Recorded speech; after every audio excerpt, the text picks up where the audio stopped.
شرور أنفسنا ومن سيئات أعمالنا من يهده الله فلا مضل له ومن يضلله فلا هادي له ونشهد أن لا إله إلا الله وحده لا شريك له ونشهد أن سيدنا وسندنا ونبينا وحبيبنا وكريمنا ورؤوفنا ورحيمنا ومولانا وملجانا وماوانا محمدا عبده ورسوله أما بعد فأعوذ بالله من الشيطان الرجيم بسم الله الرحمن الرحيم قل إن كنتم تحبون الله فاتبعوني يحببكم الله صدق الله مولانا العلي العظيم وصدق رسوله النبي الأمين ونحن على ذلك لمن الشاهدين والشاكرين والحمد لله رب العالمين۔ واجب التعظیم علماء کرام، لائق تکریم مہمانان گرامی اور مکرم و معزز حاضرین محفل، میں انجمن دودیاں کے عہدیداران و اراکین کو دل کی گہرائی سے ہدیہ تبریک پیش کرتا ہوں کہ انہوں نے یہ شاندار محفل سجا کر آقا کریم صلی اللہ علیہ وسلم کی بارگاہ میں اپنی غلامی کے اقرار و اظہار کا یہ خوبصورت موقع پیدا کیا، اور اس طرح آپ دوستوں سے ملاقات کی ایک اچھی سبیل بن گئی۔ رب کائنات اپنے کرم سے ہم سب کو اس محفل کے انوار و تجلیات سے اور فیوز و برکات سے سرفراز فرمائے۔ حضرات مکرم، یقیناً خوش نصیب ہیں وہ لوگ جو آقا کریم صلی اللہ علیہ وسلم کا ذکر کرتے ہیں اور کراتے ہیں، اور اس طرح اللہ کی نعمتوں اور رحمتوں سے حصہ پانے کے حقدار بنتے ہیں۔ مجھے اپنے والد گرامی رحمۃ اللہ علیہ کی ایک بات یاد آئی۔ انہوں نے بڑی سادہ انداز سے ایک بات سمجھائی۔ فرمایا کہ دیکھیے، اگر آپ کسان ہیں، کاشتکار ہیں، زمیندار ہیں، تو آپ کو یہ معلوم ہوگا کہ آپ جو فصل بوتے ہیں اس کی دیکھ بھال کی جاتی ہے، پانی بھی دیا جاتا ہے، آبیاری کی جاتی ہے۔ اب جو فصل آپ نے بوئی ہے، جو آپ کو کاٹنا ہے، جس سے فائدہ اٹھانا ہے، اس کی نگہداشت ہو رہی ہے، اسے پانی دے رہے ہیں، لیکن کچھ جڑی بوٹیاں، کچھ گھاس پھوس، وہ بھی اس فصل کے ساتھ اگا ہوا ہوتا ہے۔ اسے پانی دینا مقصود نہیں ہوتا، بلکہ کبھی کبھار وہ خاص طور پہ نکال کے پھینک دی جاتی ہیں چیزیں، لیکن بہرحال جب وہ فصل کو پانی ملتا ہے تو ان جڑی بوٹیوں کو، وہ گھاس وغیرہ کو بھی پانی از خود لگ جاتا ہے۔ تو اللہ کی رحمتیں نازل تو اس کے محبوبوں پر ہوتی ہیں، ہم جیسے تو اگر جڑی بوٹیوں کی طرح ان کے ساتھ لگے ہوئے ہوں تو اللہ کی رحمتوں سے حصہ ہم کو بھی مل جاتا ہے۔ حضرات مکرم، میرے آقا کریم حضور علیہ الصلوۃ والسلام رب کائنات کی نعمتوں اور رحمتوں کے بانٹنے والے، اس کا انعام و اکرام تقسیم کرنے والے، یہ میرا جوش بیان نہیں ہے، یہ میرا زور خطابت نہیں ہے، یہ میرا خیال و گمان کا ہذیان نہیں ہے، یہ وہ حقیقت ہے جس کا اظہار خود زبان رسالت سے ہوا ہے۔ انما انا قاسم واللہ یعطی، دیتا وہ ہے لیکن دلاتا میرے ہاتھوں سے۔ حضرات مکرم، جب اللہ کی نعمتیں اور رحمتیں ہمیں آقا کریم صلی اللہ علیہ وسلم کے دامن سے ملتی ہیں تو ایسے میں آقا کریم سے ایک نسبت اور تعلق کو محسوس کرنا یہ انسان کی فطرت کا تقاضا ہے، اور ہم اگر سرکار سے محبت کا اعلان کرتے ہیں تو اس میں کوئی مبالغہ نہیں ہے، اس میں کوئی دروغ بیانی بھی نہیں ہے، بلکہ یہ وہ حقیقت ہے جو پوری طرح آشکار ہے۔ لیکن کچھ لوگ کہتے ہیں کہ آپ اللہ سے محبت کی بات اتنی نہیں کرتے جتنی نبی کریم سے محبت کی بات کرتے ہیں۔ میں عرض کروں گا بات دراصل یہ ہے، ذرا ایک اور آیت بھی آپ کے سامنے رکھ دوں، پھر جو آیت تلاوت کی اس کے اور اس آیت کے پس منظر میں گفتگو کو لے کے چلوں۔ رب کائنات نے فرمایا یا ایھا الذین آمنوا اتقوا اللہ وابتغوا الیہ الوسیلہ، اے ایمان والو اللہ سے ڈرو اور اس کی طرف وسیلہ پکڑو۔ میں سوچنے لگا کہ قرآن تو فصاحت و بلاغت کا شاہکار ہے، لیکن یہاں پر ایک بات ایسی کہی گئی جو بظاہر فصاحت سے ذرا ہٹی ہوئی محسوس ہوتی ہے۔ وہ اس لیے کہ رب کائنات نے جو وسیلہ تلاش کرنے کا حکم دیا، وسیلہ پکڑنے کا حکم دیا، تو وسیلہ کس لیے چاہیے اللہ کی طرف؟ اس کے قرب کے لیے، کہ ہم اللہ کے قرب سے سرفراز ہوں، اللہ کے انوار و تجلیات سے ہمیں بھی حصہ ملے۔ تو اگر اللہ کے قرب کے لیے ہمیں وسیلہ چاہیے تو آدمی کس سے قریب ہونا چاہتا ہے اور کس سے دور ہونا چاہتا ہے؟ جس سے محبت ہوتی ہے اس سے قریب ہونا چاہتا ہے، اور جس سے ڈرتا ہے اس سے دور بھاگتا ہے۔ اب فصاحت و بلاغت کا تقاضا تو یہ تھا، رب کائنات فرماتا ہے اے ایمان والو احب اللہ، اللہ سے محبت کرو۔ جب اللہ سے محبت کرو گے تو تم اللہ کے قریب ہونا چاہو گے، تو اس کے لیے کوئی راستہ، کوئی ذریعہ، کوئی وسیلہ تلاش کرو گے۔ لیکن یہاں قرآن کہتا ہے یا ایھا الذین آمنوا اتقوا اللہ، اللہ سے ڈرو۔ مولا جب ہم تجھ سے ڈریں گے تو تجھ سے قریب کیوں ہونا چاہیں گے؟ جس سے آدمی ڈرتا ہے اس سے تو دور بھاگتا ہے، قریب تو اس سے ہونا چاہتا ہے جس سے محبت کرتا ہے۔ تو مولا یہاں پر ہمارے قیاس و گمان کے مطابق فصاحت و بلاغت کا تقاضا یہ تھا کہ تو فرماتا اے ایمان والو یا ایھا الذین آمنوا احب اللہ، اللہ سے محبت کرو۔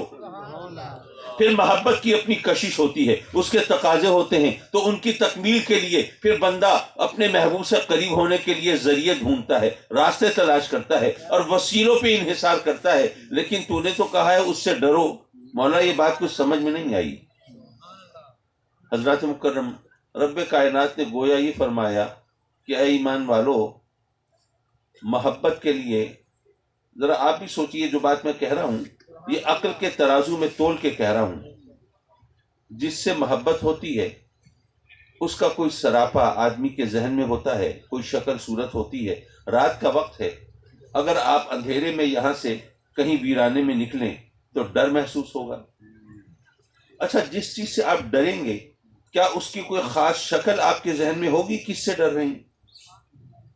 نہیں، وہ کوئی کیڑا مکوڑا بھی ہو سکتا ہے، کوئی سانپ بچھو بھی ہو سکتا ہے، وہ کوئی درندہ بھی ہو سکتا ہے، کوئی بھیڑیا بھی ہو سکتا ہے، وہ کوئی بھوت پریت بھی ہو سکتا ہے، وہ کوئی پچھل پیری بھی ہو سکتی ہے، وہ کوئی رازن بھی ہو سکتا ہے، کوئی ڈاکو بھی ہو سکتا ہے۔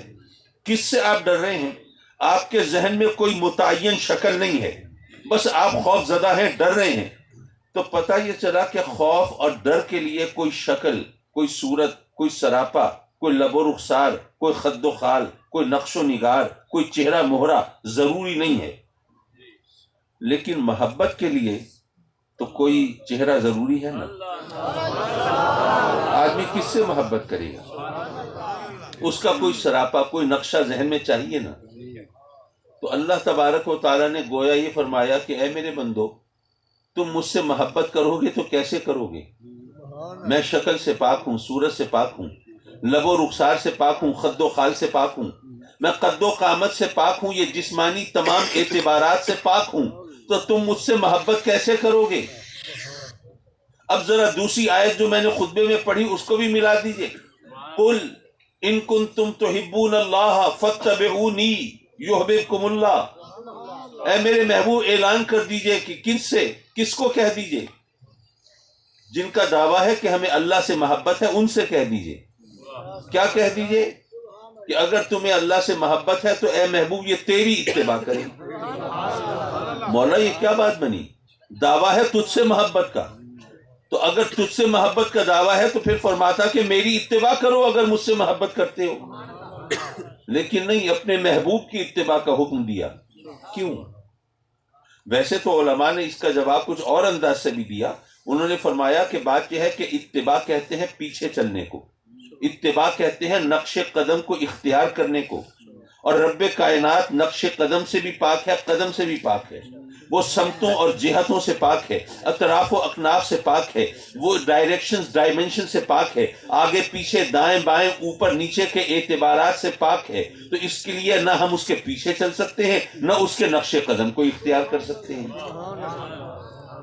لیکن اس پر بھی اعتراض کرنے والوں نے کہا کہ چلو مان لیا، اس کے پیچھے تو نہیں چل سکتے، نقش قدم کو اختیار تو نہیں کر سکتے، اتباع تو نہیں کر سکتے، لیکن طاعت تو کر سکتے ہیں نا. تو اللہ فرما دیتا ہے اے میرے بندو اگر مجھ سے محبت کرتے ہو میری طاعت کرو. لیکن نہیں، فرمایا میرے محبوب کی اتباع کرو. دراصل بات یہ ہے کہ طاعت ہوتی ہے حکم کی، طاعت حکم کی ہوتی ہے نا. تو ہم اللہ کی طاعت کریں تو اللہ کے احکام ہمیں ڈائریکٹ تو پہنچتے نہیں. اور طاعت کا مادہ ہے توئے واو عین، اور تو کہتے ہیں خوشنودی کو، رضا کو. طاعت کا مطلب ہوا خوش کرنا، راضی کرنا. تو اللہ نے گویا یہ فرمایا اے میرے بندو تمہیں کیا پتا میں کس چیز سے خوش ہوتا ہوں کس سے ناراض ہوتا ہوں. یہ بھی تو تمہیں میرے محبوب کے ذریعے پتا چلے گا نا کہ میری خوشی کس میں ہے، ناراضگی کس میں ہے. تو جس محبوب کے واسطے کے بغیر تمہیں میری خوشی ناخوشی کا پتہ نہیں چلتا، جس کے بغیر تم میری طاعت نہیں کر سکتے، تو پھر تمہیں حکم دیتا ہوں کہ اسی کی اتباع کرو. اور یاد رکھیے یہاں پر، معاف کیجئے میں خاص دیہاتی ماحول میں شاید بیٹھا ہوں لیکن شہر کے لوگ بھی ہوں گے، میری بات سمجھ رہے ہیں نا؟ میں بحث کے آگے بین تو نہیں بجا رہا. دراصل وہ شاعر نے کہا تھا کہ اگر اپنا کہا تم آپ ہی سمجھے تو کیا سمجھے، مزہ کہنے کا تب ہے ایک کہے اور دوسرا سمجھے. سبحان. دیکھیے فلسفہ حسن و عشق میں یاد رکھیے اصل اہمیت حسن کی ہے. وہ کیسے؟ بغیر حسن کے محبت نہیں ہو سکتی، بغیر حسن کے محبت نہیں ہو سکتی. حسن بغیر محبت کے ہو سکتا ہے. جنگل میں پھول کھلا ہے، اسے کوئی چاہے نہ چاہے، کوئی سراہے نہ سراہے، کوئی اس سے محبت کرے نہ کرے، کوئی بلبل اس کے لیے نغمہ سنج ہو یا نہ ہو، کوئی ہاتھ اس کو زیب گلو کرنے کے لیے بڑھے نہ بڑھے، کسی آنکھ میں اس کے لیے ستائش ہو یا نہ ہو، لیکن پھول اپنی ذات میں حسین ہے. وہ اپنے وجود کے لیے محبت کا محتاج نہیں، پھول تو حسین ہے. تو حسن اپنے وجود کے لیے محبت کا محتاج نہیں، لیکن محبت اپنے وجود کے لیے حسن کی محتاج ہے. بغیر حسن کے محبت نہیں ہوتی. اچھا سمجھدار عقل مند لوگ بیٹھے ہیں، ممکن ہے کوئی مجھے چٹکی لینے کی کوشش کرے، کہے قاضی صاحب یہ جو آپ نے قاعدہ کلیہ بتایا ہے کہ بغیر حسن کے محبت نہیں ہوتی، یہ قاعدہ کلیہ کچھ زیادہ صحیح تو نہیں لگتا. بھئی ماں کو بچے سے محبت ہوتی ہے کہ نہیں ہوتی؟ تو کیا ہر بچہ حسین و جمیل ہوتا ہے؟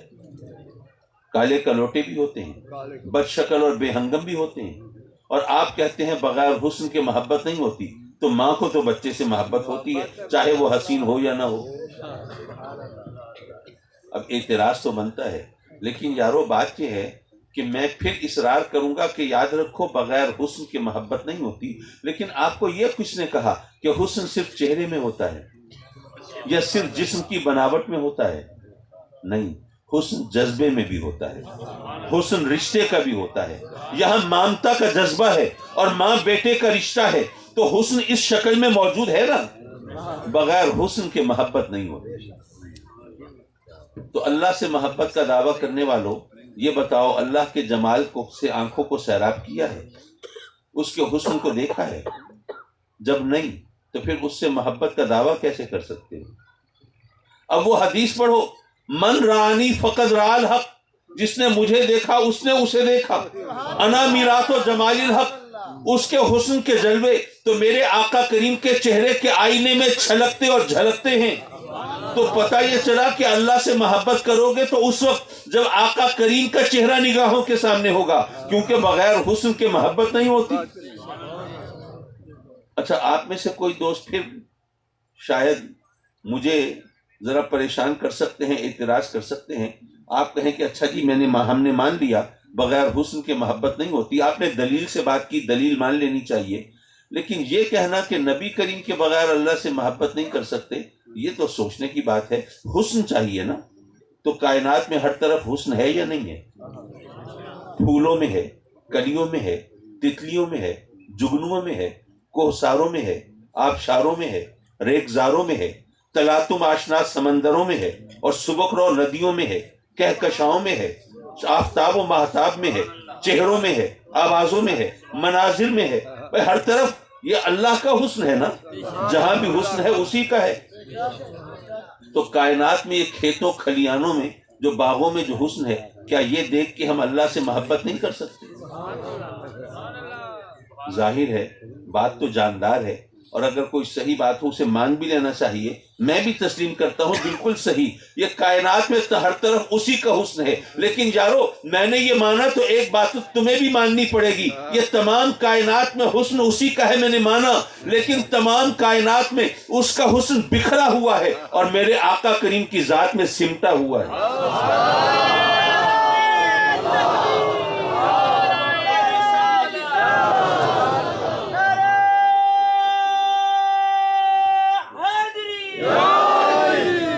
تو رب کائنات نے گویا یہ فرمایا کہ اے مجھ سے محبت کے دعوے کرنے والوں، جس کے چہرے کے آئینے میں میرے حسن کے جلوے چھلکتے اور جھلکتے ہیں، اس سے نگاہیں چرا کے، کنی کترا کے اور آنکھیں بچا کے اگر تم مجھ سے محبت کا دعویٰ کرو گے تو میں کیسے قبول فرماؤں گا؟ قل، اے محبوب تو ان سے کہہ دے۔ میں بھی سوچنے لگا مولا یہ بھی عجیب انداز ہے، تو نے فرمایا اے محبوب تو ان سے کہہ دے، محبت کا دعویٰ تجھ سے تھا نا، تو محبت کرنے والوں کی طلب ہوتی ہے اور تڑپ ہوتی ہے اور خواہش ہوتی ہے کہ محبوب ان سے ہم کلام ہو تو صحیح، محبوب کی آواز ہمارے کانوں میں رس گھولے تو صحیح، محبوب ہمیں شرف گفتگو بخشے تو صحیح، اپنے ہونٹوں کو ہماری خاطر جنبش دے تو صحیح۔ محبت کرنے والوں کی جو تڑپ ہوتی ہے نا، محبوب ان سے بات تو کرے، لیکن مولا تجھ سے محبت کرنے والوں کی کیا اتنی اوقات بھی نہیں ہے کہ تو ان کو جواب دے دے؟ قل، اے محبوب تو ان سے کہہ دے۔ یہ زبان غیر سے شرح آرزو ہو رہی ہے، محبوب سے کہلوا رہا ہے مولا تجھ سے محبت کرنے والے ہیں، اتنا بھرم تو رکھ لے، اتنی اوقات تو ان کی بنا دے کہ تو خود ان کو جواب دے دے۔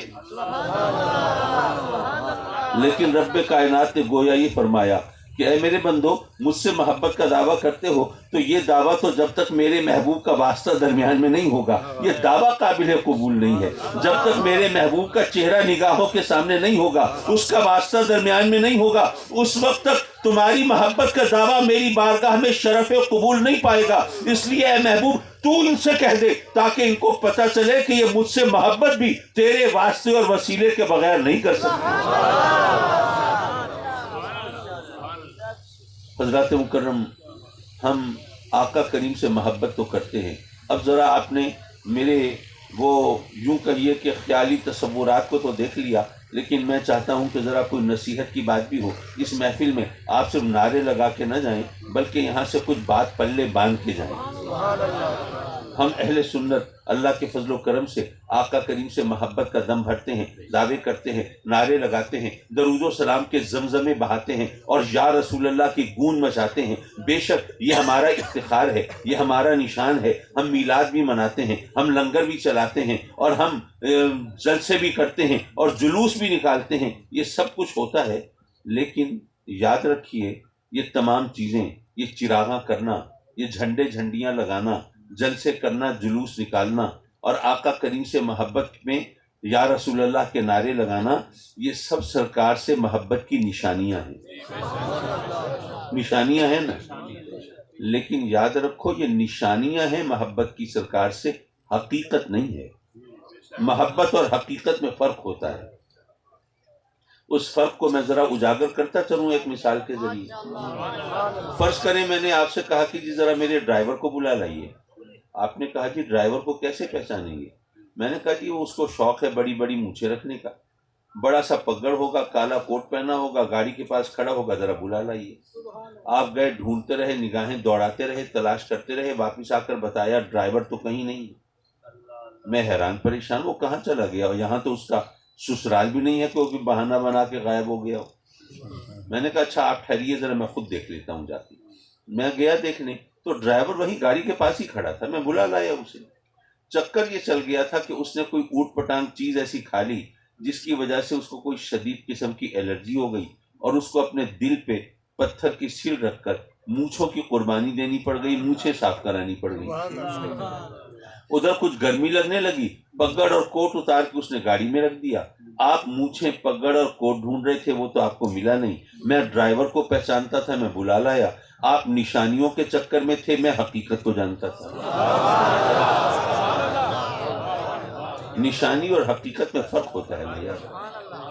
یہ درود و سلام کے زمزمے، یہ یا رسول اللہ کی گونج، یہ میلاد کی محفلیں، یہ جلسے، یہ جلوس، یہ سب سرکار سے محبت کی نشانیاں ہیں، حقیقت نہیں. حقیقت کیا ہے؟ دراصل محبت کی حقیقت وہ ایثار اور وہ جذبہ ہے جو محبوب کو راضی کرنے کی خاطر ہر قربانی کے لیے تیار کرتا ہے.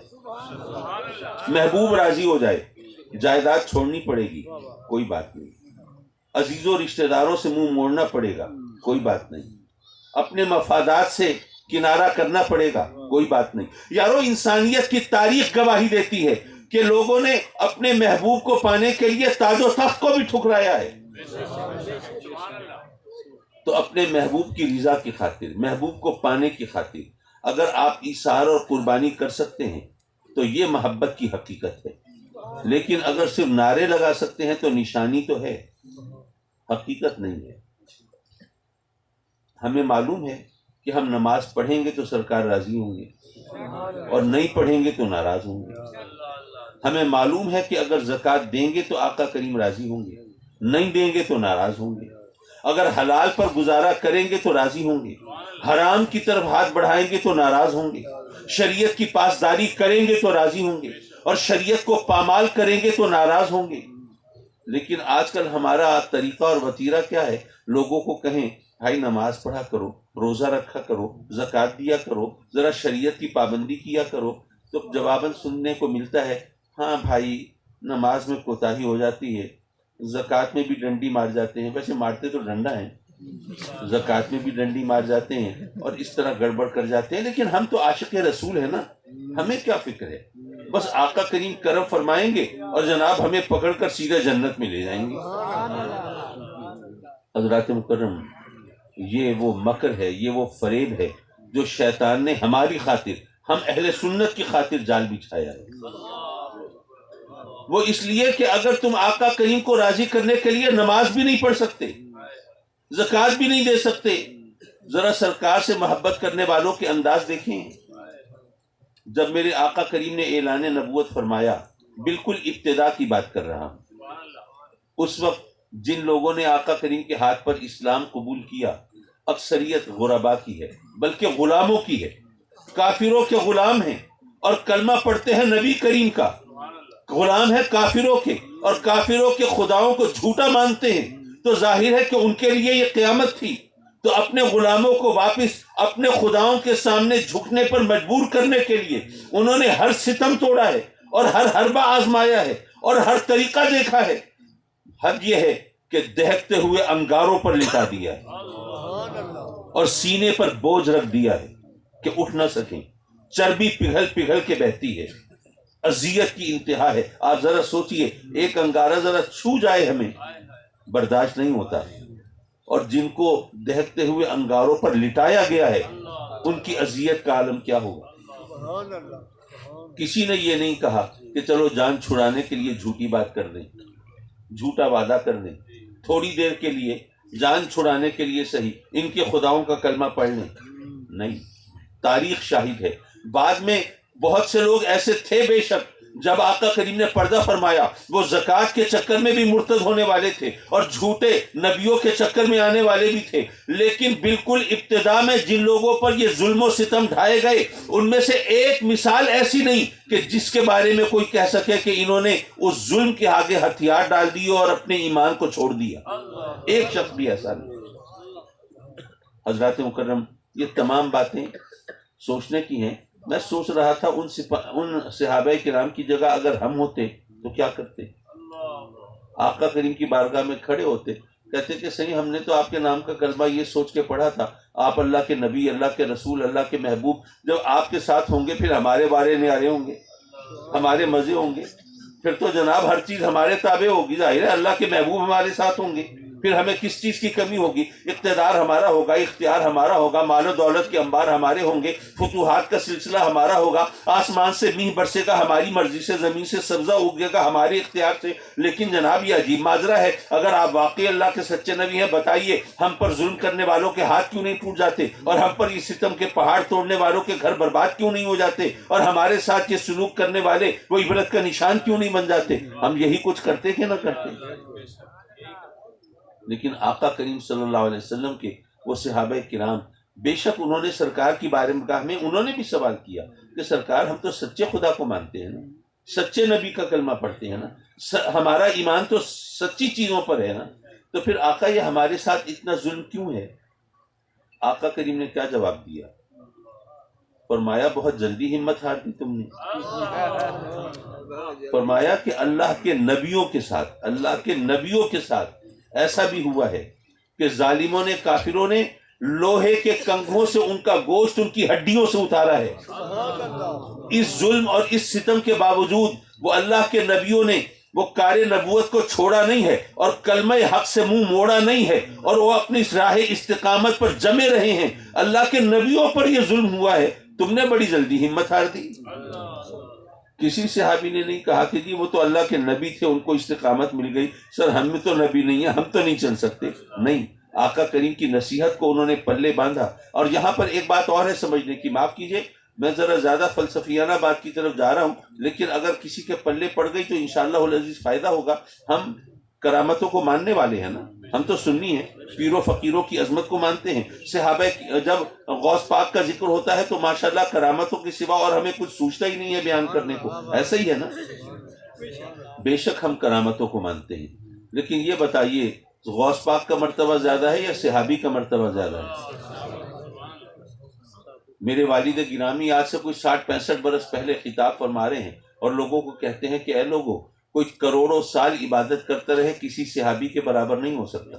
مجمع سے ایک بندہ کھڑا ہوا، کہنے لگا قاضی صاحب ہم نے سنا تھا کہ آپ فلسفے اور منطق کے امام ہیں اور جو بات کہتے ہیں حق کو انصاف کے مطابق کہتے ہیں اور عقل کے ترازو میں تول کے کہتے ہیں، لیکن یہ بات آپ نے ایسی کی جو نہ انصاف کے مطابق ہے نہ عقل کے مطابق ہے۔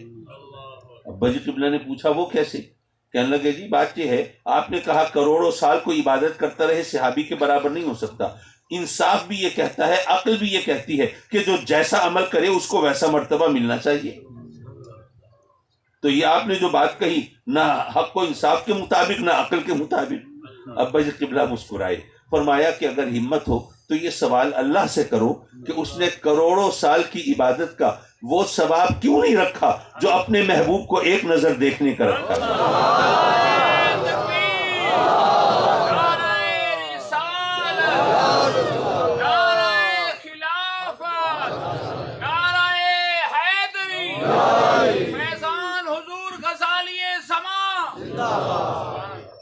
تو صحابی کا مرتبہ ظاہر ہے کہ بہت بلند ہے، لیکن یہاں علماء کرام بھی تشریف فرما ہیں۔ میں جسارت کر رہا ہوں حضور غوث پاک کی، حضور خواجہ غریب نواز کی، حضور محبوب الہی نظام الدین اولیاء کی، ان تمام بزرگان دین کی ہم کرامتیں بیان کرتے ہیں اور کتابیں بھری ہوئی ہیں ان سے۔ ذرا کتابیں کھنگالیے، احادیث اٹھائیے اور روایات کو دیکھیے اور مجھے بتائیے کہ صحابہ کرام کی کتنی کرامتیں سامنے آتی ہیں۔ وہ دریائے نیل کے نام خط سیدنا عمر فاروق کا، یا وہ یا ساریت الجبل کا واقعہ، اس کے علاوہ باقاعدہ کوئی کرامت میرے ذہن میں نہیں آ رہی اس وقت۔ ممکن ہے کوئی ہو، میں انکار نہیں کر رہا، لیکن بہرحال زیادہ نہیں ہے۔ لیکن کیا وجہ ہے؟ اولیاء کی اتنی کرامتیں اور صحابہ کی کرامتیں ہمیں ڈھونڈنی تلاش کرنی پڑتی ہیں پھر بھی نہیں ملتی. ماجرا کیا ہے یارو؟ اسی طرح ہمارا ایمان ہے نا کہ اگر کوئی اللہ والوں کو تنگ کرے تو اللہ ان سے بدلہ لیتا ہے پھر. ٹھیک ہے نا؟ کوئی اللہ کا پاک بندہ ہو، کوئی ولی ہو، کوئی غوث ہو، کوئی قطب ہو، کوئی ابدال ہو، اور اگر کوئی بندہ ان کو ایذا پہنچائے، تکلیف پہنچائے، ان کو تنگ کرے تو اللہ کے قہر و غضب کا نشانہ بنے گا کہ نہیں بنے گا؟ بنے گا. لیکن مجھے یہ بتاؤ کہ آقا کریم صلی اللہ علیہ وسلم سے بڑھ کر کسی کی ہستی ہے؟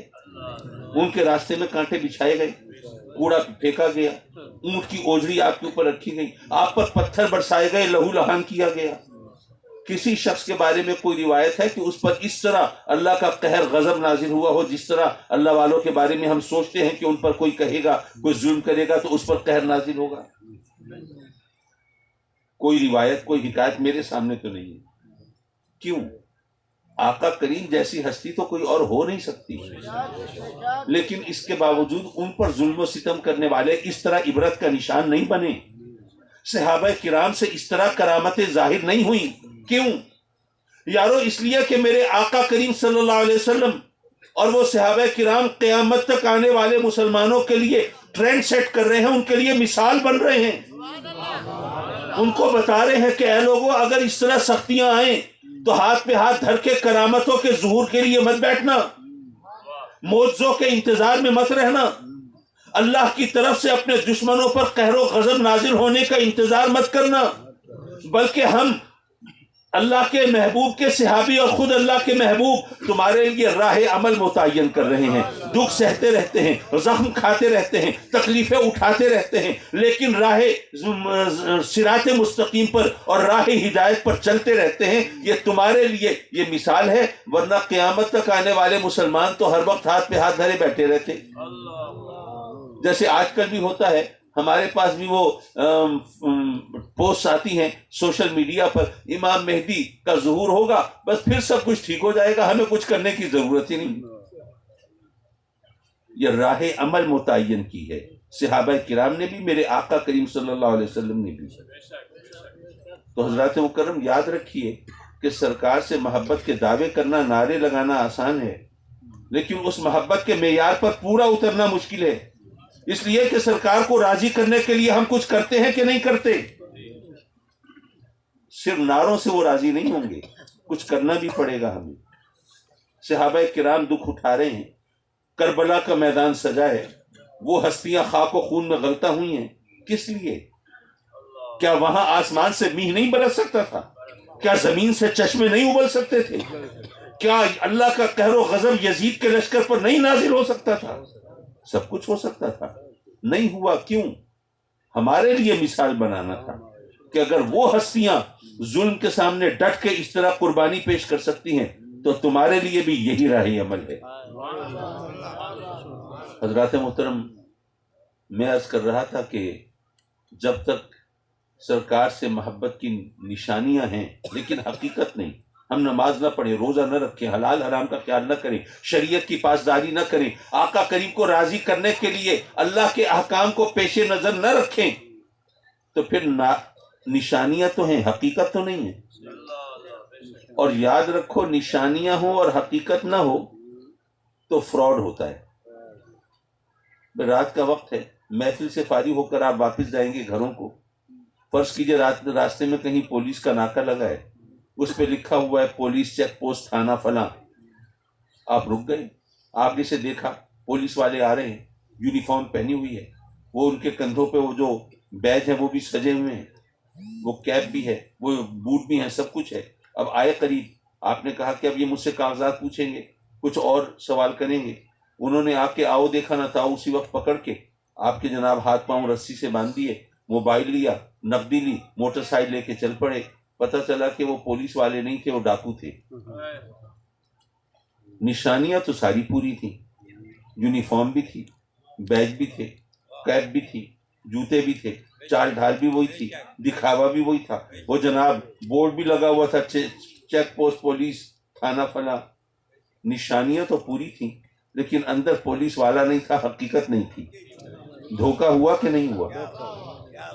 یاد رکھو، نشانیاں ہوں اور حقیقت نہ ہو تو فراڈ ہوتا ہے، دھوکہ ہوتا ہے۔ یہ نعرے تو ہوں، درود و سلام کے زمزمے تو ہوں، یہ محافل نعت تو سجی ہوں، یہ ذکر میلاد تو ہو رہا ہو، آقا کریم کی غلامی کے دعوے تو ہوں، تاجدار ختم نبوت کے نعرے تو ہوں، لیکن آقا کریم کو راضی کرنے کے لیے ہم ایثار اور قربانی کے راستے پر نہ چلیں، تو اس کا مطلب یہ ہے کہ نشانیاں تو ہیں، حقیقت نہیں۔ تو یارو کس کو بے وقوف بناتے ہو؟ اللہ رسول کو تو نہیں بنا سکتے، پھر اپنے آپ کو بناتے ہو، اور جو اپنے آپ کو بے وقوف بنائے کوئی دوسرا اس پہ کیا اعتبار کرے گا؟